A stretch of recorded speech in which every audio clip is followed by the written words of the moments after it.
कस्मै कस्मै चिन्महसे नमः। यदि तद् विश्वरूपेण राजते गुरुराजते।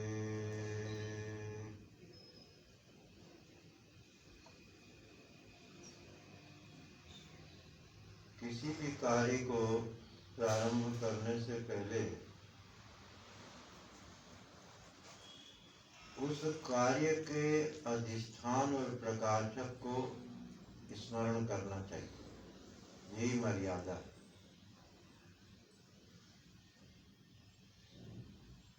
और इससे जो संसार के परिवर्तनशीलता के जो विघ्न है वो उपशांत रहते हैं।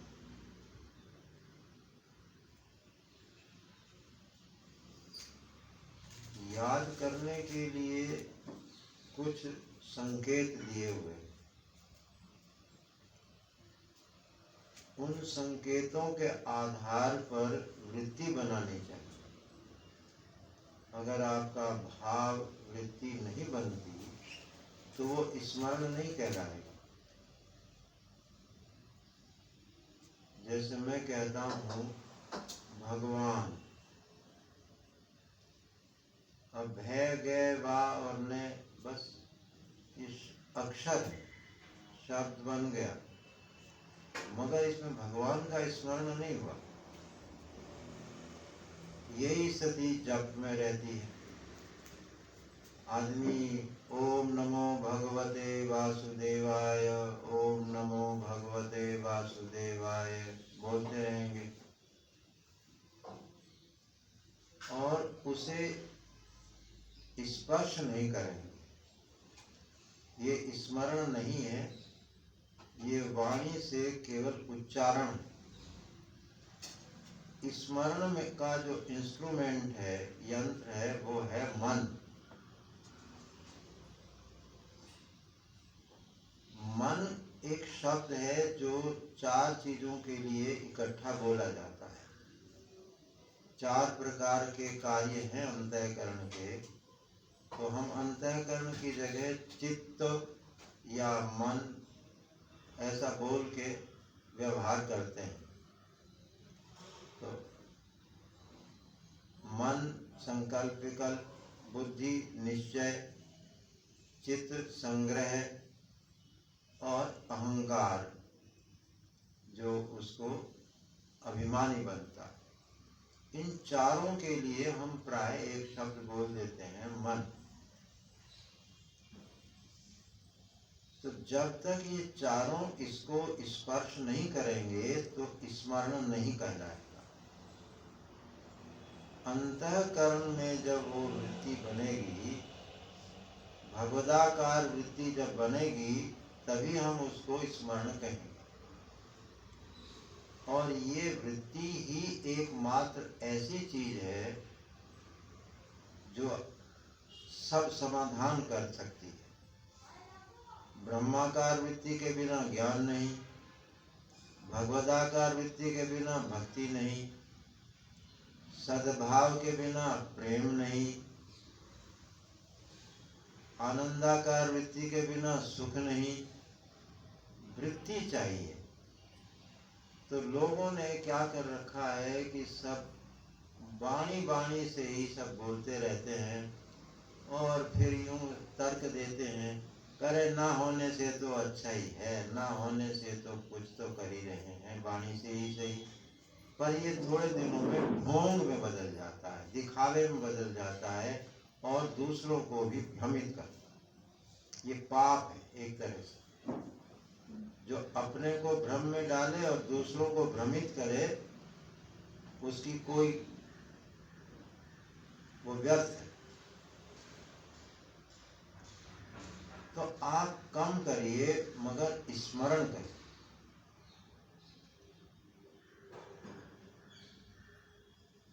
शब्द दोहराए जाते हैं,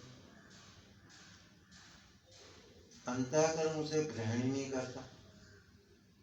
अब आप कथा सुन रहे हैं, अगर आप उसके साथ साथ आपका मन यहाँ नहीं है तो आपने कथा नहीं सुनी। जब तक श्रवण नहीं करेंगे तब तक श्रवण में जो अवतरित, श्रवण पे जो आरूढ़ होके भगवान आपके कान में प्रवेश करके हृदय में आएंगे वो नहीं आएगा। इसीलिए कथा में मजा भी नहीं आएगा, आनंद नहीं आएगा, क्योंकि भगवान ही आनंद है। भगवान आना चाहिए हृदय में, तब आनंद आएगा। तो कैसे आएगा? महात्मा जो कथा करता है उसको जब आपके कान में वो जाएगा और अंतःकरण में प्रकट होगा तो आनंद आएगा। तो आप अगर ध्यान से नहीं सुनेंगे, अच्छा रुचि नहीं है तो कोई बात नहीं, एकाग्रता रखिए, पहले हठ पूर्वक सुनिए।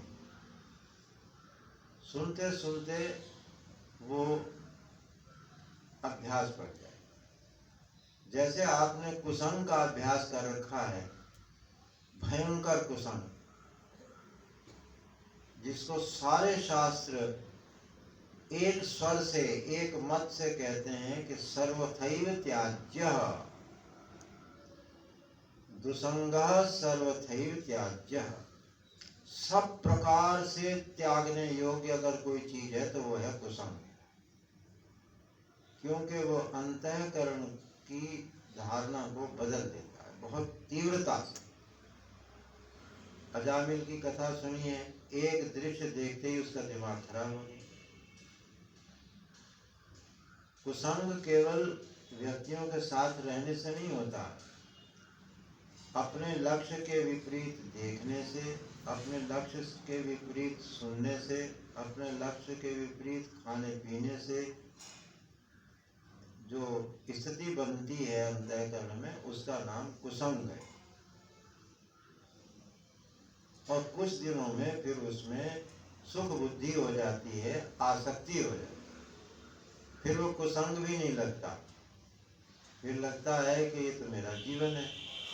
जैसे सिगरेट पीने वाला, शराब पीने वाला पहले शुरू में सोचता है कोई बात नहीं है, और धीरे धीरे पीते वो फिर छोड़ नहीं पाता, जबकि उसके बारे में वो अवगुण भी जानता है, परंतु वो जो उसको एक कुछ क्षण के लिए अच्छा लगता है उसमें वो फंस जाता है। अब उसके अंदर कितने भी साइड इफेक्ट हैं वो उसे बर्दाश्त करता है। ये महिमा है संग की। तो ऐसे ही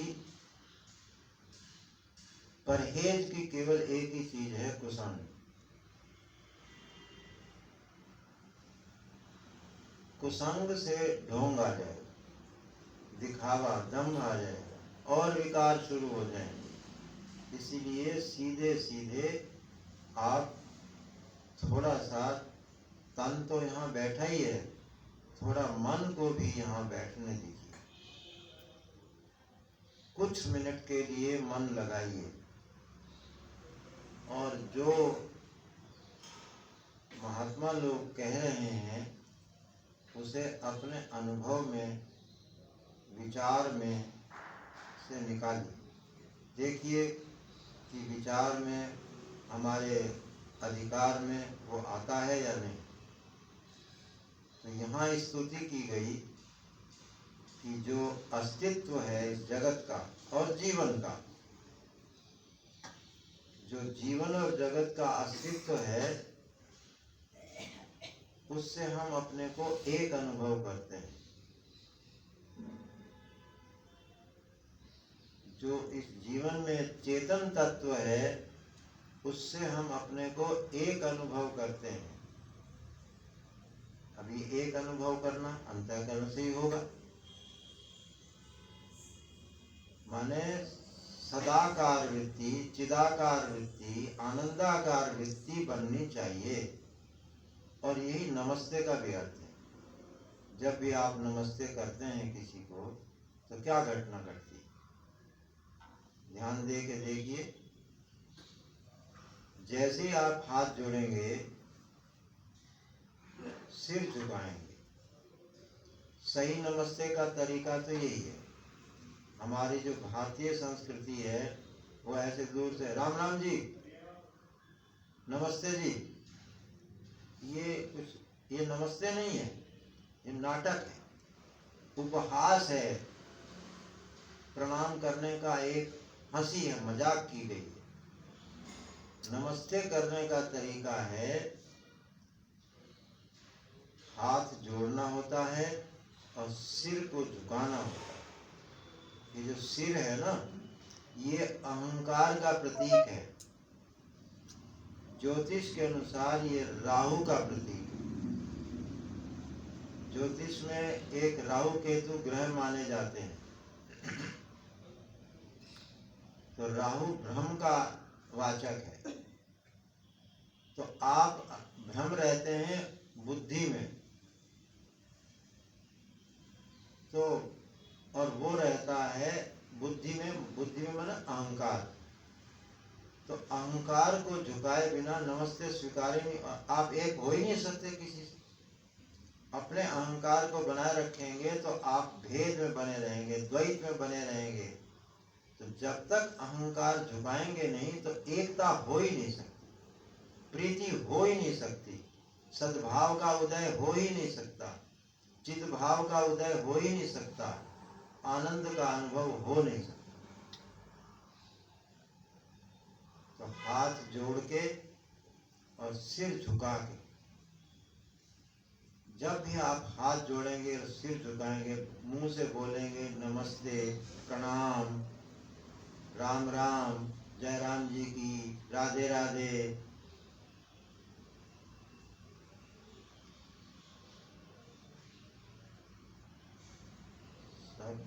सत साक्षी ऐसा बोलते हैं ना आप लोग, सत साक्षी, सतनाम साक्षी।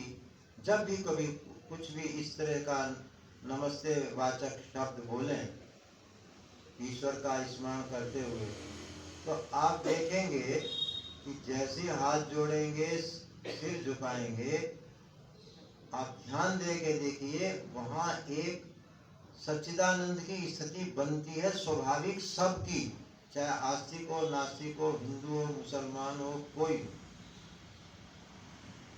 तो वहां एकता होती है, वहां अभेद स्थिति का अनुभव होता है। कभी भी नमस्ते करके देख लीजिए, तो उस अभेद स्थिति को ध्यान में लाओगे तो हो गई आपकी नमस्ते। आप देखना उसका प्रभाव चमत्कारी, वही सही तरीका है।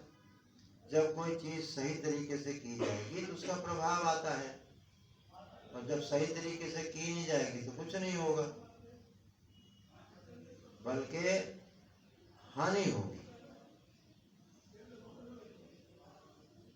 दंभ आएगा, भ्रांतियां बढ़ेंगी। इसलिए ठीक से कीजिए, कुछ भी कार्य कीजिए ठीक से कीजिए। और उसको ठीक से करने के लिए जो अनुभवियों का अनुभव है, विचारशीलों का जो निष्कर्ष है, वो है कि सत, चित, आनंद और अद्वय, ये चार शब्द हैं हमारे लक्ष्य के लिए। जो हमारा लक्ष्य है, जिसे हमारा जीवन का एक एक रोम निरंतर चाहता है, जिसे हमारे हृदय की एक एक स्फुरना जिधर को झुकी हुई है, वो है हमारा लक्ष्य आनंद। सुख नहीं, सुख तो दुख का विलोम शब्द है। जहाँ सुख भी नहीं, दुख भी नहीं, ऐसी जो स्थिति है वो आनंद है। और उसका अनुभव आप रोज करते हैं सुषुप्ति में। सब पता है, उधर ध्यान नहीं है। उसी ध्यान के लिए मैं आग्रह कर रहा हूँ कि आप उधर ध्यान दीजिए, भले आप बहुत कम देर दीजिए। बचपन में ही हम लोगों को स्कूल में पढ़ाया जाता था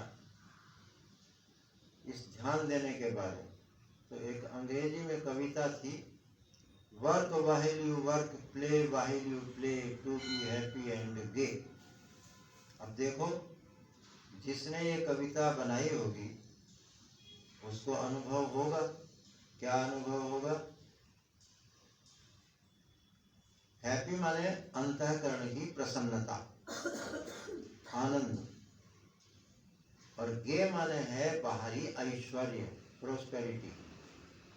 अगर आप संपन्नता बाहर से चाहते हैं और अंदर प्रसन्नता चाहते हैं तो आप इस युक्ति को अपनाइए कि काम करते समय काम में मन रहे, ध्यान करते समय ध्यान में मन रहे, खेलने के समय खेल में मन रहे, खाने के समय खाने में मन रहे, टीवी देखने के समय टीवी में मन रहे। और हम लोगों को क्या सिखाया जाता है? टीवी भी देख रहे हैं, खाना भी खा रहे हैं, गप भी लगा रहे हैं, माने रोज ये अभ्यास कर रहे हैं कि किसी तरह से हम विक्षिप्त हों, एकाग्र न रह सकें।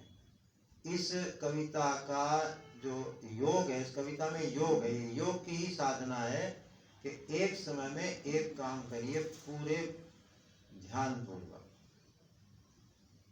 और यही काम करने की युक्ति है। क्या आपको अगर ऐसी युक्ति नहीं आती तो कर्मयोग किस बात का? योग कर्म सुकौशलम, ये कुशलता है कर्म की, तभी वो योग कहलाएगा कि work while you work, play while you play.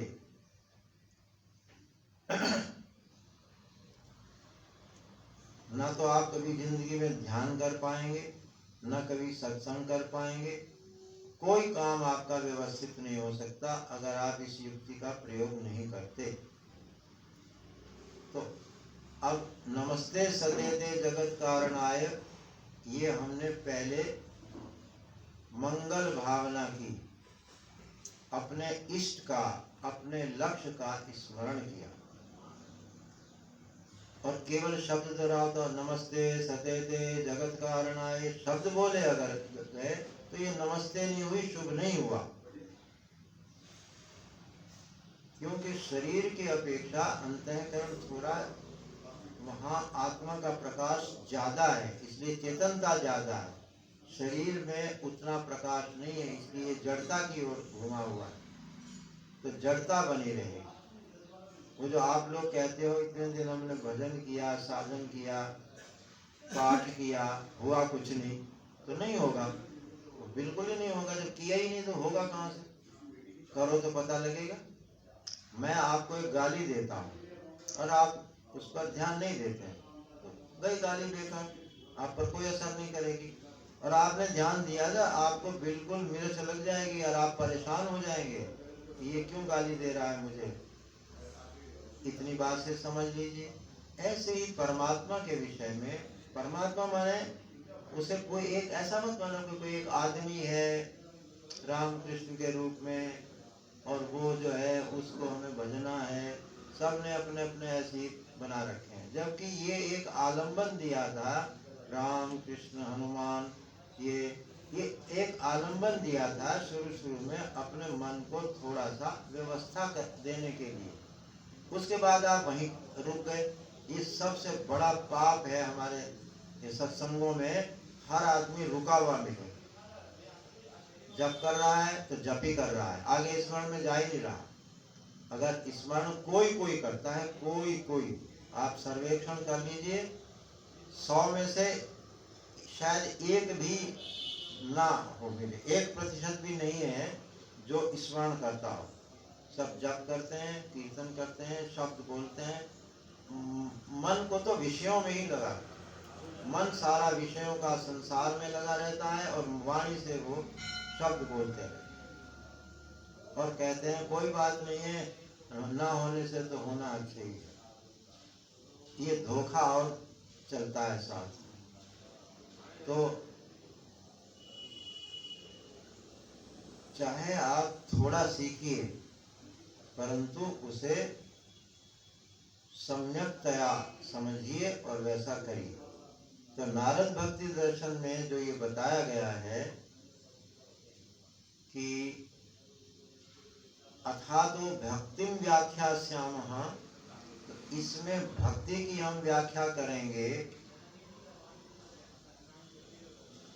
तो मैंने बताया था कि ये व्याख्या क्यों शब्द प्रयोग किया गया। दूसरे दर्शनों में तो है कि जिज्ञासा, अथा तो ब्रह्म जिज्ञासा, अथा तो धर्म जिज्ञासा, अथ योगानुशासन, वहाँ अनुशासन है, वहाँ जिज्ञासा है, यहाँ व्याख्या है सूत्र में। तो अर्थ अतो, इसका अर्थ है ध्यान पूर्वक कथा सुनते समय कथा ही सुनिए।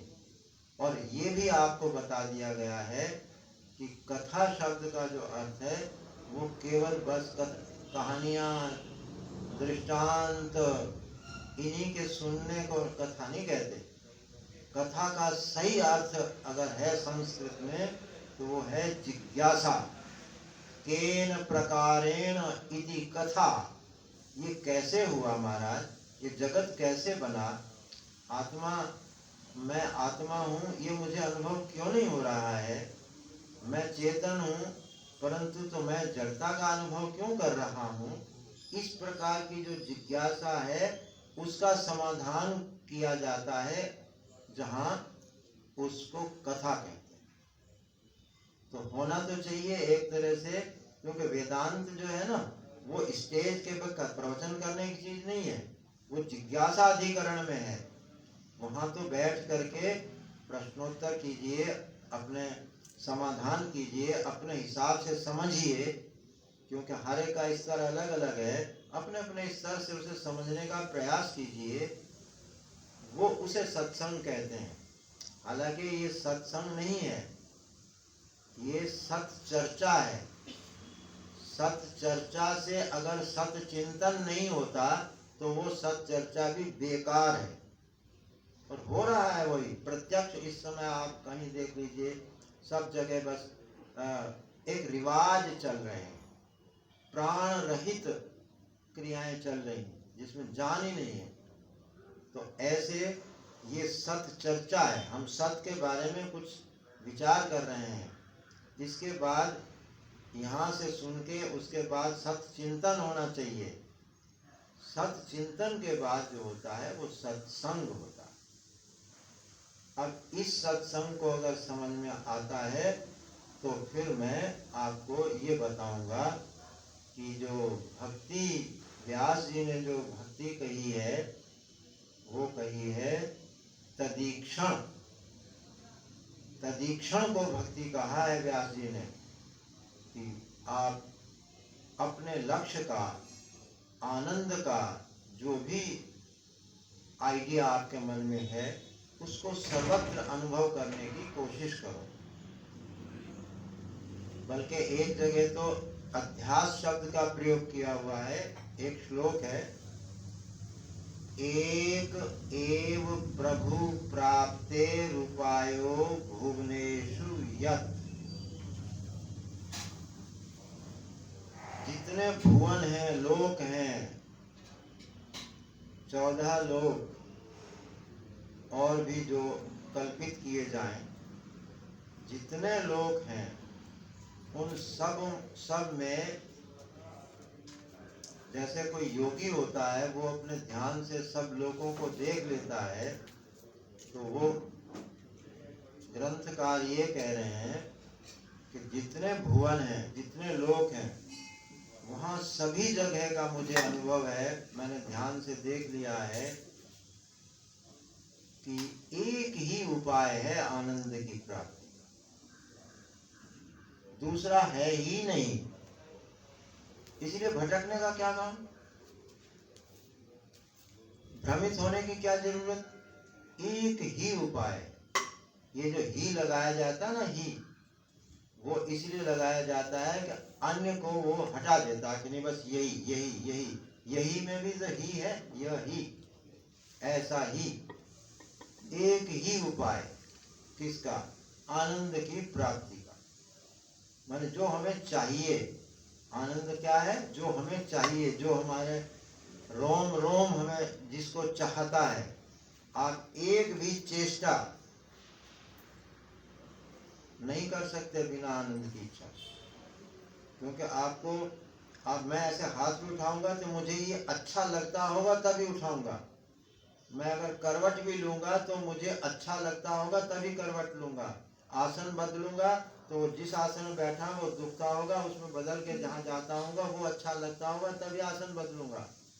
माने हमारी प्रत्येक चेष्टा और प्रत्येक स्फुरना आनंद की प्यासी है। और आनंद की प्यासी किस लिए है? वो वही हाल जल में मीन पियासी।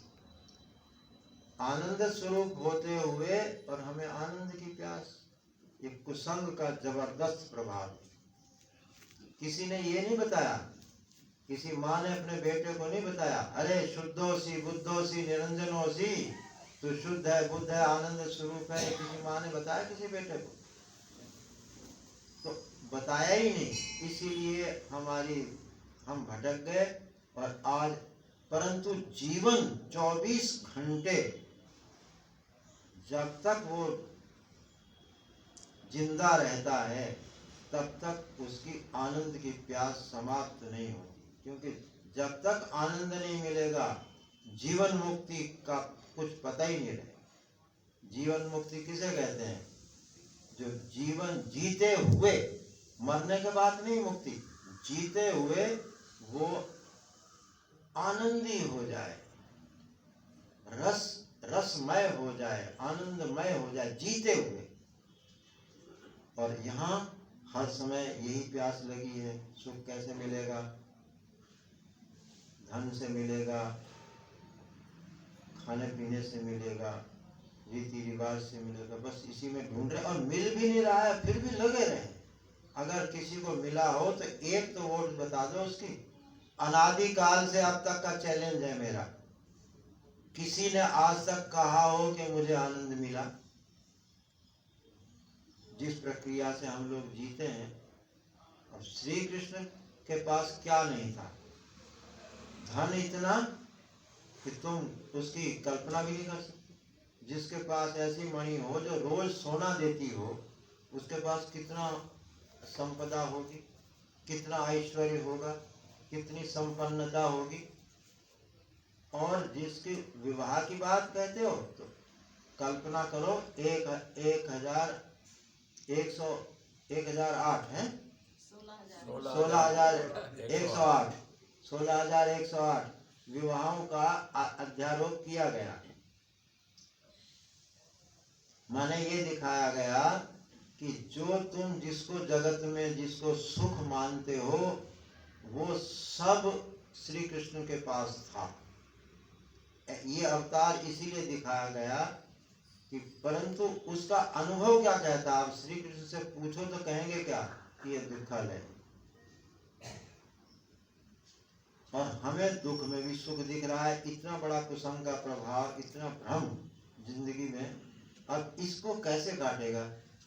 कोई कहते हैं सत्संग करो, कुछ नहीं होना।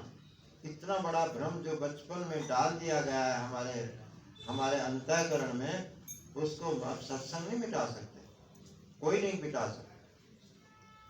अगर इसका प्रयास करना है तो अब बच्चों पर करो, वहां से बदलो तो बदलो, नहीं तो ये संस्कार इतने भयंकर होते हैं कि समझ को भी ढक देते। आप सोचिए कि मुझे झूठ नहीं बोलना है और संस्कार है झूठ बोलने का, तो आपकी ये ज्ञान को बाहर बह जाएगा, ये आपका ज्ञान उस संस्कार के साथ। संस्कार इतने बलवान होते हैं कि वो बाहर से सुनी हुई बातों को तो कभी का छोड़ देते हैं पीछे। तो इस तरह के संस्कार डालो। अब मैं आपकी स्थिति में एक संस्कार डालने की बात कह रहा हूँ, वो व्यास जी की तदीक्षण। वो आपके सारे संस्कारों को एक पहले तो ढक देगा और फिर मिटा देगा। कोई तरीका और है नहीं विश्व में। तो वो कहते हैं शास्त्रकार कि इस तुम्हारे लोक में नहीं, केवल इस पृथ्वी पर नहीं, अन्य सारे लोग जितने भी हैं, और लोक को आप ऐसा भी समझ सकते हैं कि जितनी विचारधाराएं हैं,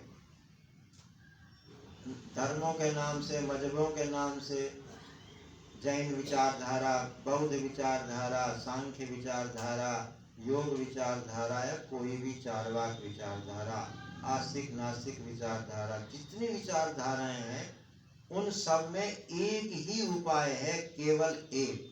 किसका? आनंद की प्राप्ति का। क्या है? वस्तु मात्रे तदाध्यासः।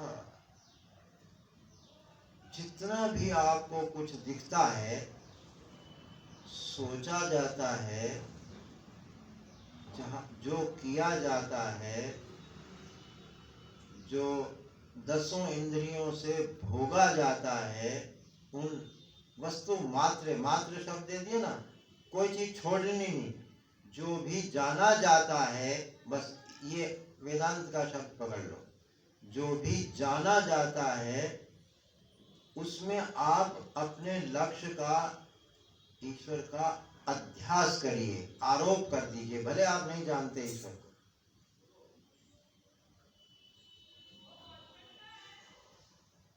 वस्तु मात्रे तदाध्यास। बोले ऐसा कभी पहले भी हुआ है क्या, या आप नई बात कह रहे हैं, हमें प्रयोग करें, हम अपना टाइम खराब करें, कोई उदाहरण तो दीजिए। बोले इत्य कुर्वंस तथैव तहा। गोपियों ने इसका प्रयोग किया और वे पार। जब तक ज्ञान नहीं हुआ तब तक आनंदमयी रही, और जब ज्ञान हो गया तब आनंद स्वरूप हो गई। जीवन भी आनंद में बीता और लोक परलोक उनका परमार्थ सब सद गया।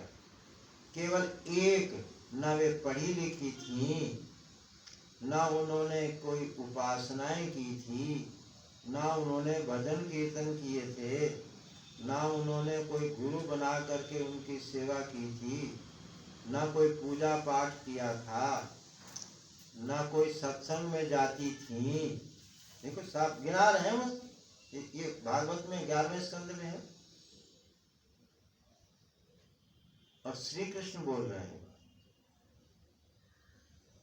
कि केवल एक सत्संग ने, सत्संग के द्वारा उन्होंने मुझे प्राप्त किया। सत्संग शब्द का अर्थ मैंने कर दिया है, दोबारा याद दिलाता हूँ। सत माने आनंद, सत चित आनंद, ये एक ही चीज के नाम।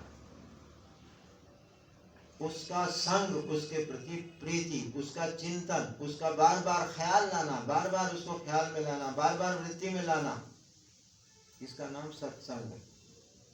माने भगवदाकार वृत्ति से उन्होंने मुझे प्राप्त किया, ये श्री कृष्ण कहते हैं। और क्या स्थिति का वर्णन करते हैं?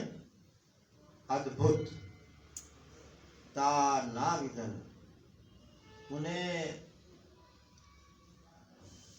ये मनोराज्य नहीं सताता था, वो तो आंख बंद करती थी तो उन्हें अपना लक्ष्य आनंद अनुभव आने लगता था। आंख खोलती थी तो सर्वत्र उन्हें आनंद का विलास दिखता था।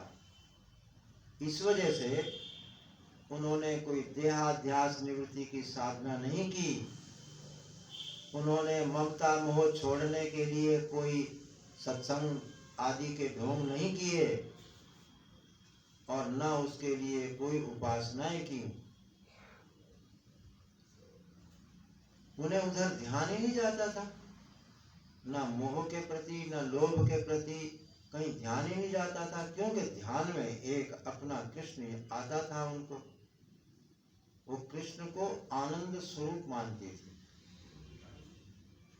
आप भी उसको ऐसे ही मानिए, जिसको इष्ट मानते हो उसे आनंद स्वरूप मानिए, तो आपकी ये जो भक्ति है, कौन सी भक्ति? ये जो मैं बता रहा हूँ, तदीक्षण रूप भक्ति, सर्वत्र भगवत दर्शन रूप भक्ति, यही भक्ति है।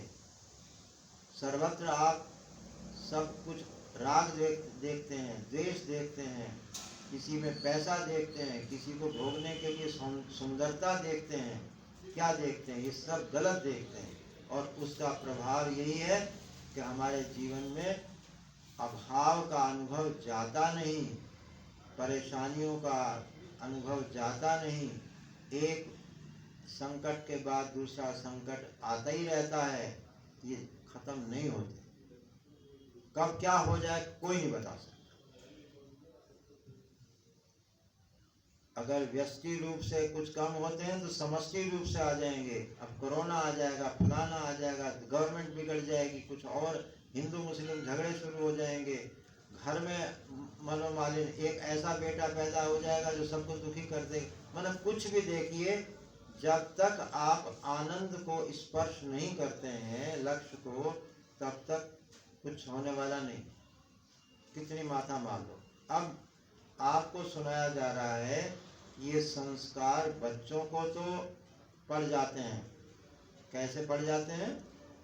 आपको जो संस्कार पड़ रहे हैं ना, बताओ कैसे पड़ रहे हैं। पानी में एक ऐसे हाथ से लकीर खींचो तो लकीर तो दिखती है, पर वो हाथ के हाथ बंद। अभी यहाँ से जाओगे, पानी की लकीर बस सब बंद, खत्म। वही पुराने संस्कारों में बहना शुरू हो जाएगा, वही राग द्वेष लोभ मोह, उसी के जो सारा जाल फैला रखा है, उसी में अभी सब लग जाएंगे। यहाँ तो ये जो अभी थोड़ा बहुत सुन लिया है, बस उससे पानी की लकीर के कारण बस संस्कार। हाँ अच्छी बात कही, बहुत अच्छी बात कही, हाँ बात तो आप पढ़ने की कही स्वामी जी, बस हो गया, बात खत्म हुई। फिर लोभ मोह राग द्वेष का जो एक बगीचा लगा रखा है उसमें घुस गए। दूसरा, बच्चों में जो संस्कार पढ़ते हैं वो पानी की लकीर की तरह से नहीं पढ़ते, उसमें पहले पढ़ते हैं रेत में लकीर की तरह से। जैसे रेत में हम उंगली घुमा दें तो वहाँ एक लकीर दिखाई देगी और कुछ दिनों बाद मिट जाएगी, हवा हवा चलेगी और बंद हो जाएगी। और अगर बच्चों में माता पिता अच्छे संस्कार डालेंगे तो पत्थर जैसी लकीर बन जाएगी, मिट जाएगा वो बालक, पर वो संस्कार से हट नहीं सकता। जैसे कि आपने शहीदों के नाम सुने हैं, सिखों के नाम सुने हैं कि वो उन्होंने शरीर की चमड़ा उधड़वा लिया मगर वो टस से मस नहीं हुई। ये पत्थर की लकीर, पत्थर को लकीर मिटा ही सकते, पत्थर तोड़ना ही पड़ेगा और कोई तरीका ही नहीं। परंतु अब आपके साथ क्या व्यवहार किया जाए, आपके साथ जो व्यवहार किया जाए वो यही व्यवहार किया जाए कि अब जितने आपके संस्कार पड़े हैं उनको पोस्टपोन किया जा सकता है, मिटाना बहुत मुश्किल है, वो नहीं मिट सकते। जैसे कहते हैं ना, कर्म की गति टारे नहीं टरी, कर्म तो भोगने ही पड़ते हैं, कर्मों का फल तो भोगना ही पड़ता है। जैसे उसमें इतनी अनिवार्यता है, ऐसे यहाँ भी जो संस्कार पढ़ चुके हैं वो तो अपने आप पोस्टपोन कर सकते हैं। और उसके लिए ये श्लोक बता रहा है, वस्तु मात्रे तदाध्यासः, आप सब जगह शास्त्र से ये उपदिष्ट, गुरु से सुना हुआ श्रुत कि सब में आनंद की भावना कीजिए। आनंद को आप रूप दे दीजिए कृष्ण, आनंद को एक नाम दे दीजिए राम, आनंद को रूप दे दीजिए शंकर, उससे कोई फर्क नहीं पड़ता, परंतु उसको देखना पड़ेगा। और यही एक इस समय उपाय है, जो आप सर्वत्र भगवत भाव रूप भक्ति करें तो आपके वे संस्कार पोस्टपोन हो सकते हैं, मिटने वाले तो हैं नहीं। देखो, जो परसों मैंने कथा सुनाई थी हेमलेखा की, वो हेमलेखा का बीज तो था पता नहीं किसका, परंतु बाहर से उसे जो संस्कार मिले वो वेदांत के मिल गए। तो वो लड़की ने जाके पूरे राज दरबार को बदल दिया। राज दरबार में शक्ति होती है, शक्ति के सारे पूरे राज्य में ज्ञानियों को नियम बना दिया। अब जो कहते हैं अरे हाई स्कूल करोगे ना तो आपको ये वाली नौकरी मिलेगी, MA BA MBBA ये करोगे तो ये नौकरी मिलेगी, उसकी जगह ये उसमें क्या रखा है सब दो अक्षर और 2 अंक बस। थोड़ा सा हिसाब आता है, थोड़ा सा पढ़ना आता है, बस और क्या होता है, और तो कुछ किसी को आते ही कुछ नहीं। तो उसकी जगह ये शर्त लगा दो ना कि जो तत्वज्ञानी होगा उसे तो हम नौकरी देंगे, कोई फर्क नहीं पड़ा, क्योंकि अक्षरांक तो वो भी जानता ही होगा, जो तत्वज्ञानी होगा थोड़ा वो पढ़ा लिखा तो वो भी होगा। ये जो एक बहुत बड़ा माया जाल फैला हुआ है सरकारों का वर्षों से, इससे समाधान होने वाला नहीं है। तो इसलिए यहाँ नारद जी जो कह रहे हैं उसको व्यास जी ने इतना स्पष्ट कर दिया कि आप तदीक्षण करो, बहुत सीधा सरल, कुछ भी हींग लगे ना फिटकरी रंग चोक आए, ऐसा ऐसे कहावतें हैं ना, तो बस इतना है कि आप जहाँ आपकी दृष्टि जाए वहाँ आप परमात्मा को याद करें। ये जो बात सामने माता बैठी है ना, ये आकृति तो है, परंतु नहीं नहीं ये मेरे भगवान है, इसमें भगवान है, ऐसे कर लो। आर्य समाजी अगर कोई है तो वो ये नहीं मानेगा कि भगवान है, वो कहेगा इसमें भगवान है। चलो इसमें भगवान, तो कम से कम इस आकृति का जो मूल है उसको स्पर्श तो कर लो, तो क्या होगा। और ये साधन इसलिए गजब का है कि ऐसा साधन अभी तक कोई दूसरा है ही नहीं। सब साधन अहंकार से होते, मैं करूंगा, मैंने इतना जप किया, मैंने दान किया, मैंने पुण्य किया, मैं रोज सत्संग में जाता हूँ, और मैं देखो ना इतने लोगों का भोजन कराता हूँ, और मैं कितना प्यार से रहता हूँ। मैं के बिना आप कुछ बोल ही नहीं सकते, कोई साधन नहीं कर सकते जिसमें मैं ना हो, मैं ना हो, अहंकार ना हो। अब एक बहुत बड़ा काम शेष रह जाता है कि वो अहंकार तो एक अपने आप में रहेगा, सबको चौपट कर देगा वो एक। और इस साधन में जो गजब की बात है, नोट करने लायक बात है कि इस साधन में है कि अहंकार ही भगवदाकार हो जाता है, इसमें अहंकार की संभावना नहीं है। मैं अगर इनमें भगवान देख रहा हूं तो पहले मैं भगवान हो जाऊंगा तब भगवान दिखेगा, वरना दिखेगा ही नहीं। कितनी मनोवैज्ञानिक युक्ति है। मैं जब अंदर भगवदाकार वृत्ति बनाऊंगा तभी तो मुझे यहाँ भगवान दिखेगा। तो मैं यहाँ अहंकार ही भगवदाकार हो जाता है। इसलिए आपके संस्कारों को पोस्टपोन इसके द्वारा ही किया जा सकता है, और कोई तरीका नहीं। तो इस तदीक्षण को यहाँ लगातार समझा रहे हैं, और यही भक्ति है। मैंने सारे नारद भक्ति दर्शन के जो चतुस्सूत्री है उस पर मैं इसे पूरा कर रहा हूँ। अभी आगे इस भक्ति के फल बताए जाएंगे, परंतु अब जो मैंने बताया वो फल की दृष्टि से नहीं बताया। आप भक्ति करोगे आपका धन आ जाएगा, भक्ति करोगे आपको सुख मिल जाएगा, भक्ति करोगे आप ऐसे हो जाओगे वैसे, ये गाथा नहीं सुनाई मैंने मैंने तो ये कहा कि भगवान आपको प्राप्त हैं हर समय, हर जगह, हर रूप में, और भक्ति भी आपको प्राप्त है। माने भक्ति माने आनंद, आनंदाकार वृत्ति, सुखाकार वृत्ति, पर वो विषयों में लगी हुई है, वो भी प्राप्त है।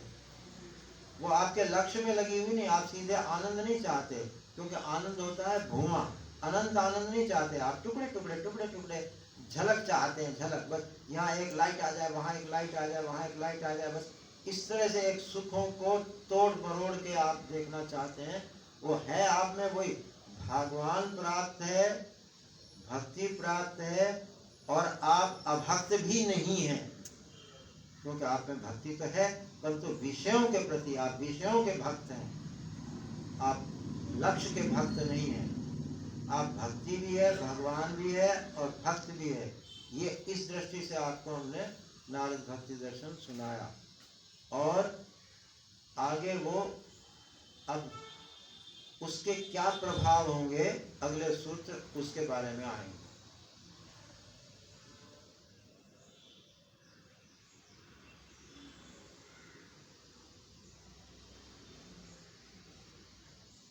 ओम नमो विष्णुवे तस्मै नमस्तस्मै पुनः पुनः यत्र सर्वं यतः सर्वं यः सर्वं सर्वसंशयः सर्वगत्वादनन्तस्य स एवाहमवस्थितः मत्तः सर्वं मयि सर्वं अहं सर्वं सनातने।